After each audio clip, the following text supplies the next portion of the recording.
नीट पेपरफुटी प्रकरणात अटकेत असलेल्या मनीषा मांढरेला 14 दिवसांची सीबीआय कोठडी सुनावण्यात आली। मनीषा मांढरेलाच सीबीआयनं राऊज एव्हेन्यू कोर्टात हजर केलं। यानंतर कोर्टानं तिला 14 दिवसांच्या कोठडीत पाठवलं।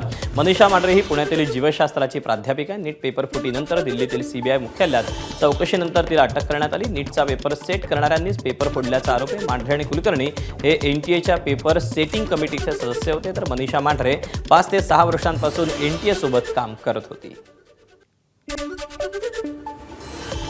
नीट पेपरफुटी प्रकरणात सीबीआयनं तपासाची दिशा थेट पालकांकडे वळवली।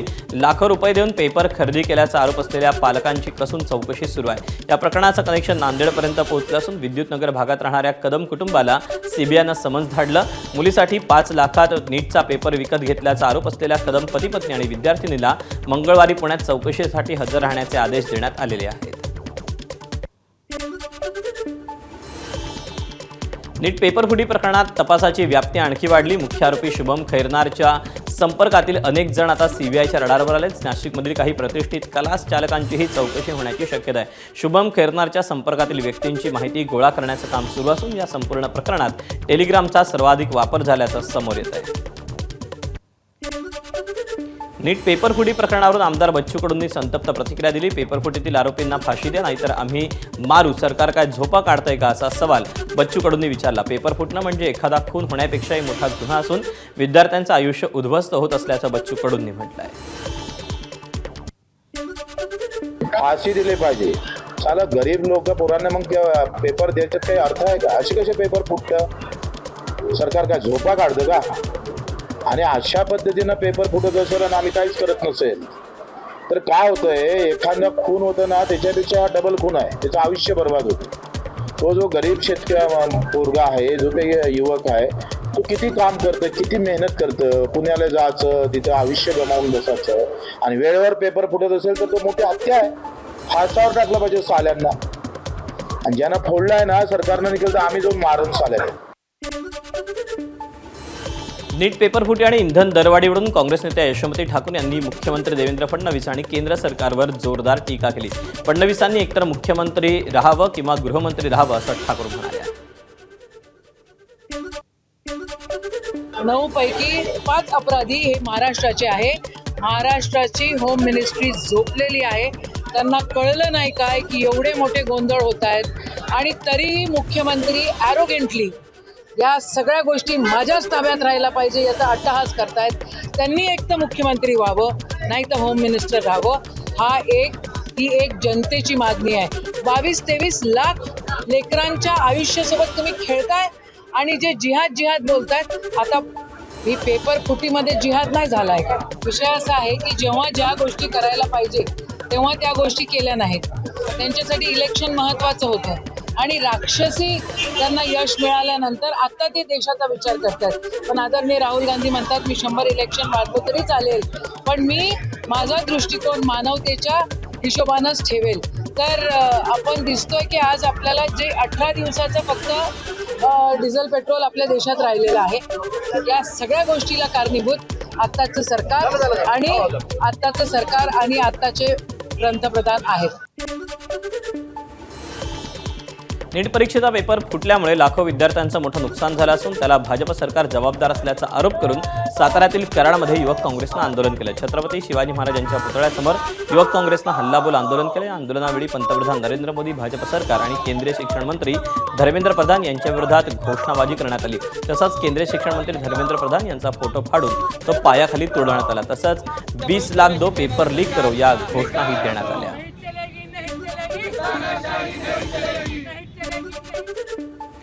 सोलापुरात नीट पेपरफुटी आणि महागाईच्या मुद्द्यावरून युवक काँग्रेसनं जोरदार घोषणाबाजी करत आंदोलन केलं।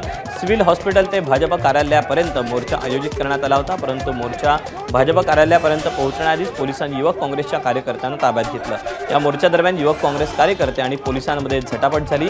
काँग्रेस युवक पदाधिकाऱ्यांकडून पोस्टरबाजी करून इथे इंधन दरवाढीसह नीट पेपरफुटीबाबत सरकारविरोधात घोषणाबाजी झाली।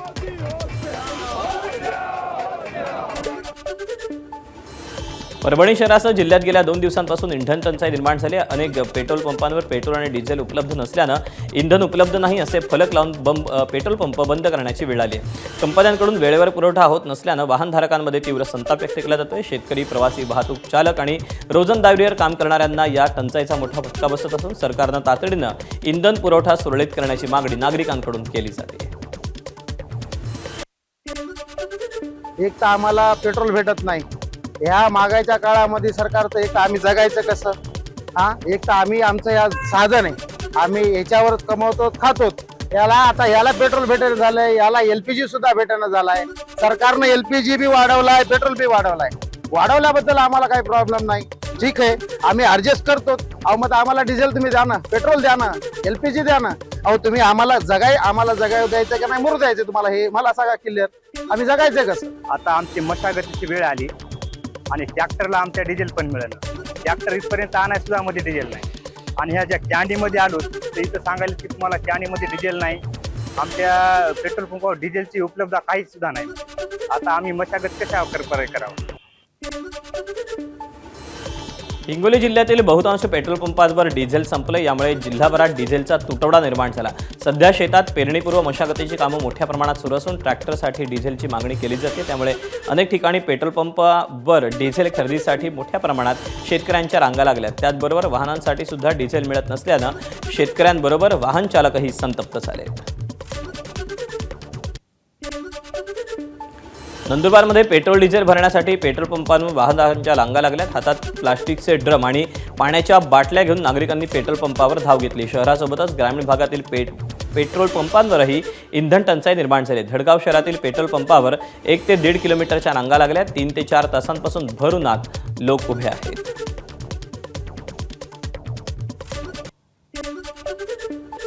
इंधन दरवाढीच्या विरोधात पुण्यात मनसेकडून जोरदार आंदोलन करण्यात आलं. पुण्यातील कोंढवा परिसरात ज्योती चौकात हे आंदोलन करण्यात आलं. मुख्यमंत्री देवेंद्र फडणवीस विविध कामांच्या उद्घाटनासाठी पुण्यात होते. मुख्यमंत्र्यांसमोर मनसे आंदोलन करण्यात होती, पण पोलिसांकडून या आंदोलनासाठी परवानगी नाकारण्यात आलेली होती. कोंढवा पोलिसांनी मनसे शहराध्यक्ष साईनाथ बाबर यांना नोटीस बजावूनही मनसे आंदोलन करण्यास थांबवली. यामुळे आंदोलन सुरू होताच पोलिसांनी सर्व मनसे कार्यकर्त्यांना ताब्यात घेतलं. जालन्यातील भोकरदनमध्ये एकानं चक्क दुचाकीला LPG गॅस कनेक्शन जोडल्याचं समोर आलं. भोकरदन शहरात रात्री नाकाबंदी दरम्यान पोलिसांना ही दुचाकी सापडली. दुचाकीमध्ये 3 किलोचे LPG गॅस कनेक्शन आढळून आलं. पेट्रोलऐवजी LPGवर ही दुचाकी चालवण्यात येत होती. ही दुचाकी पोलिसांनी जप्त केली. गुजरातच्या कच्छमध्ये मार्शल आयलँडचा ध्वज असलेला सिमी ही जहाज कांडला बंदरात दाखल झाली. या जहाजात तब्बल 20,000 टन LPG गॅस असल्याची माहिती समोर आली. विशेष म्हणजे 13 मे रोजी या जहाजानं हॉर्मुझ सामुद्रधुनी पार केली होती.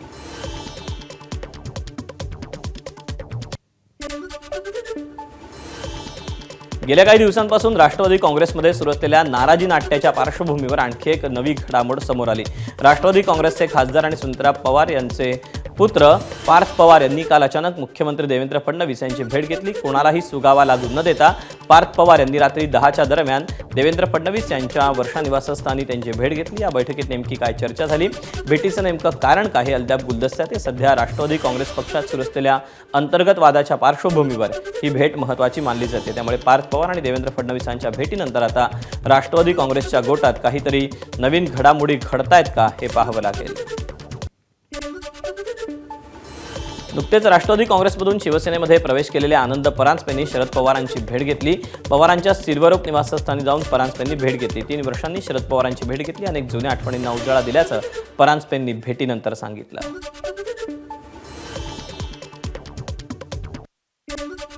आदरणीय शरद पवार साहेब हे कायमच माझ्या श्रद्धास्थानी राहिलेले आहेत. कालही होते, आजही आहेत आणि उद्याही असतील.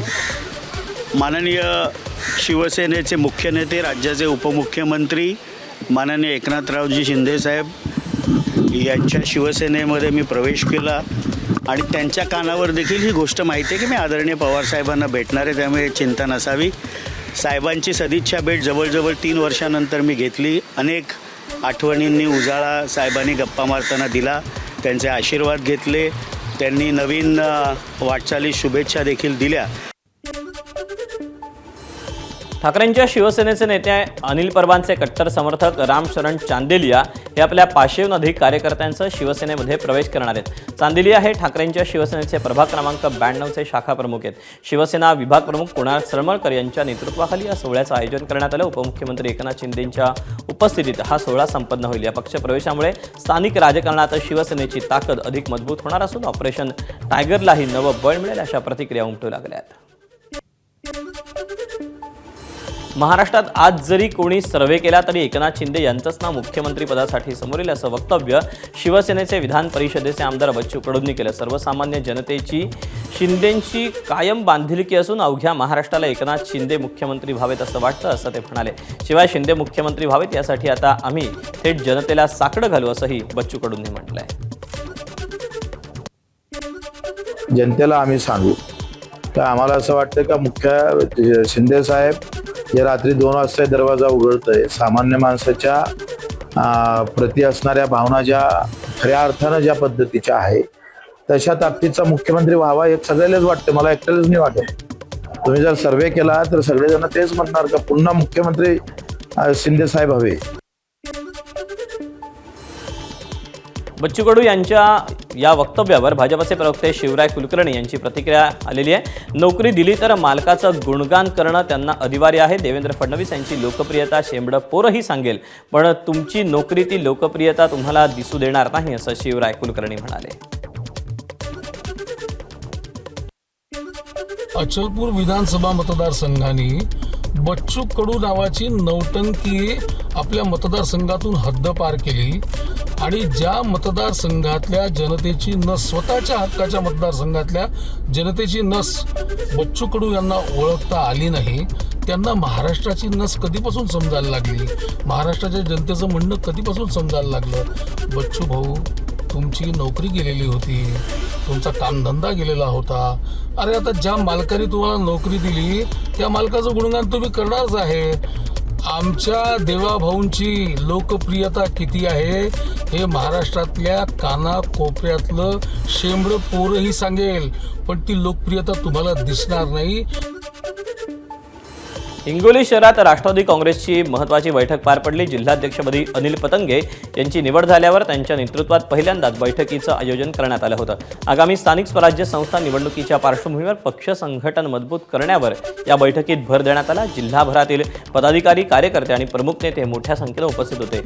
हिंगोली जिल्हा परिषद निवडणुकीत राष्ट्रवादीचे जास्तीत जास्त उमेदवार विजयी करण्याचा संकल्प या बैठकीत करण्यात आला.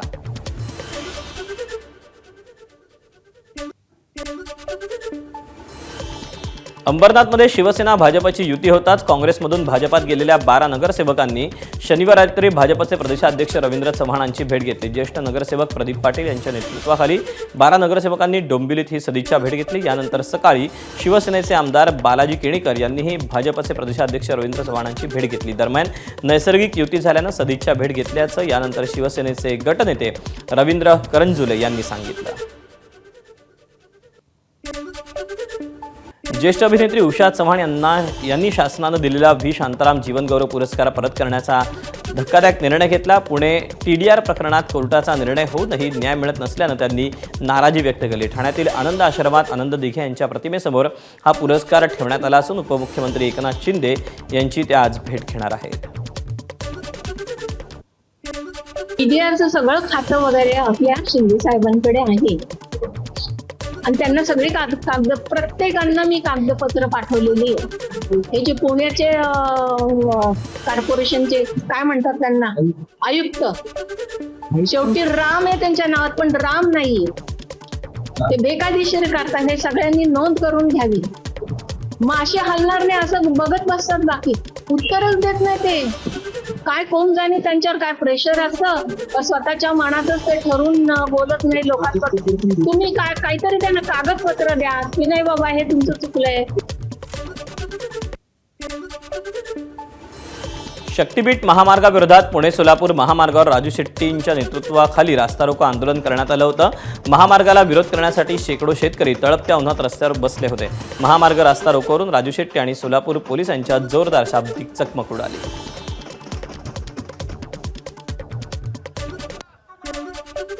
नाही 40 मिनिटं सांगितलं जरा जबाबदारीने बोलायचा. पुन्हा माहिती आहे तुम्हाला, जबाबदारीने बोलायचं. हिंगोली जिल्ह्यातील अनेक गावांमध्ये भीषण पाणी टंचाई निर्माण झाली. हिंगोलीच्या खंडाळा गावामध्ये गेल्या अनेक महिन्यांपासून भीषण पाणी टंचाईचा सामना गावकऱ्यांना करावा लागतोय. गावाजवळ असलेल्या वडद तलावानं तळ गाठला, त्यामुळे परिसरातील विहिरी, बोर पूर्णपणे कोरडे पडले. तर जलजीवन मिशन योजनेचं पाणी देखील गावाला मिळत नसल्यानं गावकऱ्यांना आता पाण्यासाठी भटकंती करावी लागते.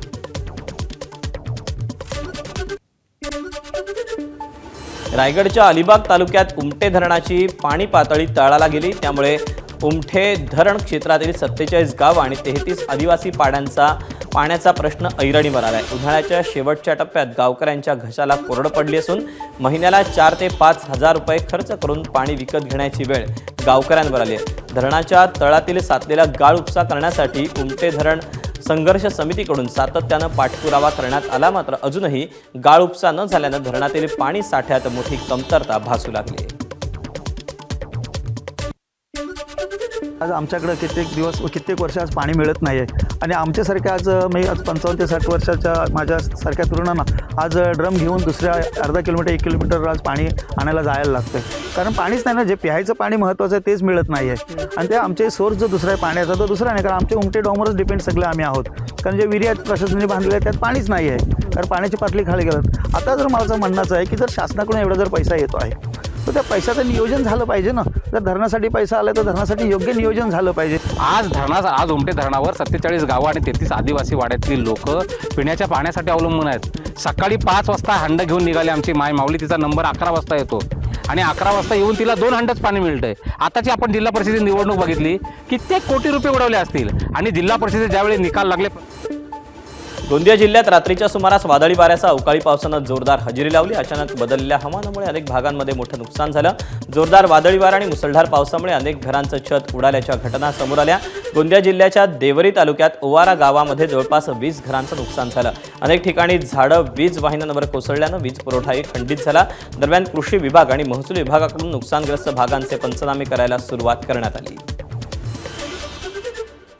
वादळी आणि चक्रीवादळ आल्यामुळे खूप नुकसान झालं आहे शेतीचं आणि घरांचं. त्याचे पंचनामे आम्ही आता 3 यंत्रणा मिळून करत आहोत आणि आम्ही पुरेपूर प्रयत्न करू की सर्वांना त्याचा नुकसानीचा भरपाईचा म्हणजे पुरेपूर लाभ मिळेल आणि नुकसान भरपाई मिळेल.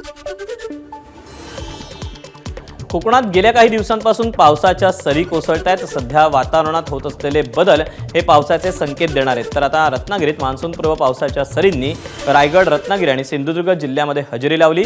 वातावरणात झालेले बदल यामुळे सध्या मासेमारी करणाऱ्या बोटी देखील समुद्रात जात नाहीयेत, तर वाऱ्याचा वेग देखील वाढलेला दिसून येतोय.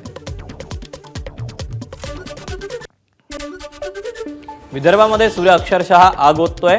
वाशिममध्ये तापमानाचा पारा 44 अंशांवर पोहोचला. काल हेच तापमान 43.2 एवढं नोंदवण्यात आलं होतं. मात्र पारा आणखी 1 वाढला. वाढत्या तापमानामुळे शहरातील रस्त्यांवरची वर्दळ ही कमी झाली आहे. दरम्यान आवश्यकता असेल तरच घराबाहेर पडा असं आवाहन हवामान खात्याकडून करण्यात आलेलं आहे.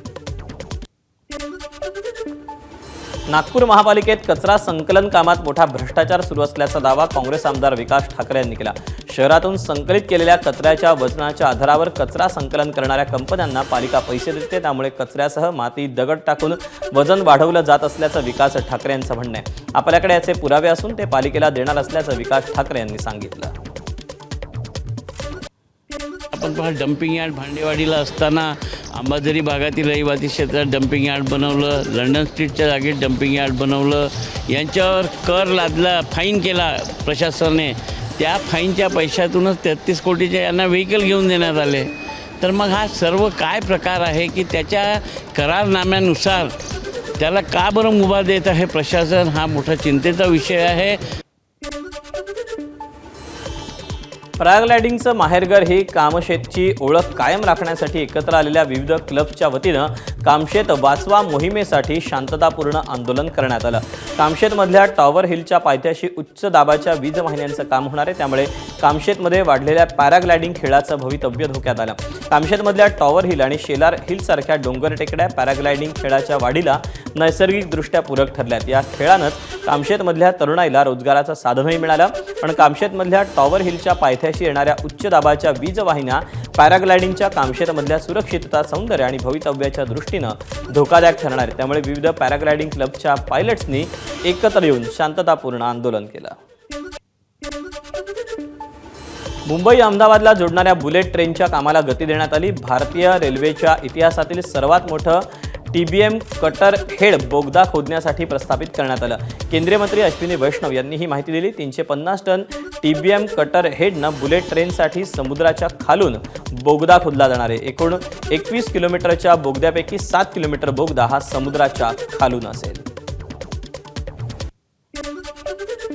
बंधू अशोक खरातच्या अटकेला 2 महिने पूर्ण होत असून या 2 महिन्यात अशोक खरातवर विविध पोलीस ठाण्यात आतापर्यंत 17 गुन्हे दाखल आहेत. बंदुगिरीच्या नावानं महिलांवर लैंगिक अत्याचार आणि श्रद्धेचा गैरफायदा घेऊन फसवणूक केल्याप्रकरणी खरातवर गुन्हे दाखल करण्यात आलेले आहेत.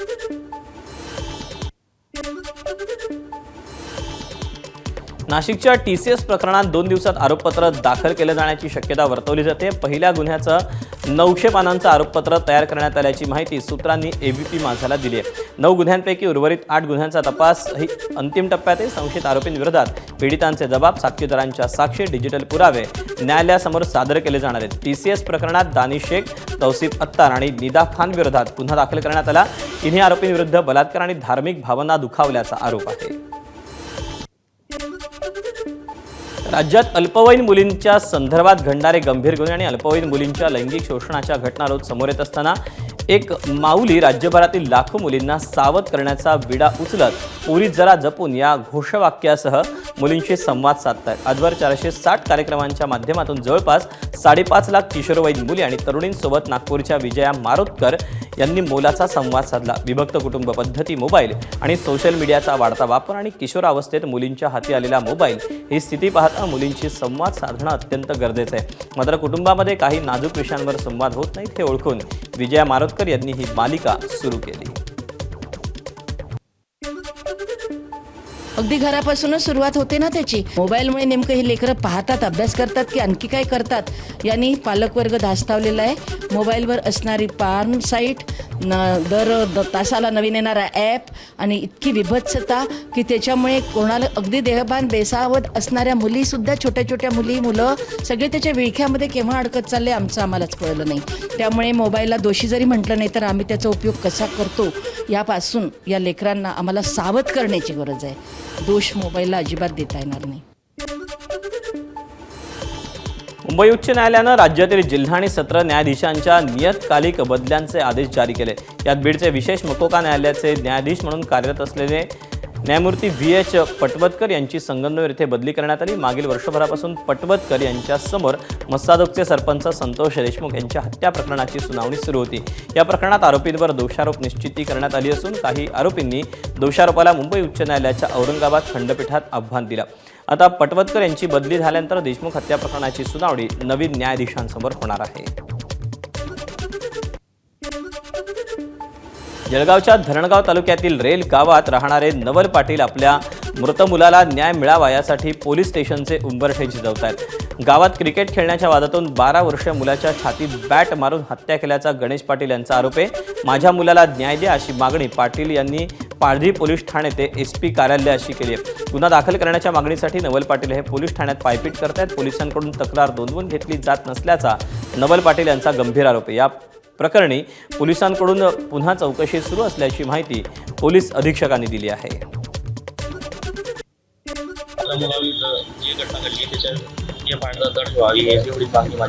किती दिवसापासून फिरताय तुम्ही? मी 2 महिन्यापासून फिरतोय सर. पोलीस तक्रार घेतली आहे? नाही, मी 6 मेला पोलीस स्टेशनला गेलो होतो. त्याच्याबद्दल मी 1 महिना पूर्ण तपास केला. माझ्या मुलाची घटना कशी झाली, काय झाली, त्याच्यात माझा निर्णय झाला की आई वडिलांनी कळलं की माझ्या मुलाचं मर्डर केलं. इकडे वातावरण माझ्या मुलाचं जीव गमावून बसलो सर मी. याच्यामध्ये माहिती घेतली असता 13 मार्चला एक क्रिकेटची मॅच होती आणि त्या क्रिकेटच्या मॅचमध्ये बॅट लागून एका 12 वर्षाच्या मुलाचा त्याला लागून इजा झाली आणि त्याच्यामध्ये मृत्यू झाला. परंतु या घटना झाल्यानंतर पोलिसांना कोणीही काहीही कळवलं नाही आणि संबंधित मुलाच्या आईवडिलांनी त्याची जी बॉडी होती ती त्यांनी परस्पर त्याची पुरून टाकली. आता ह्या केसमध्ये कुठलाही पोस्टमॉर्टम झालेला नाही, कुठली ED पोलिसांकडे नोंद नाही आणि अथवा कुठलाही गुन्हा नोंद झालेला नाही. काल माझ्याकडे जे लोक आले होते आणि त्या अनुषंगाने मी आता पुन्हा एक चौकशी करत आहे.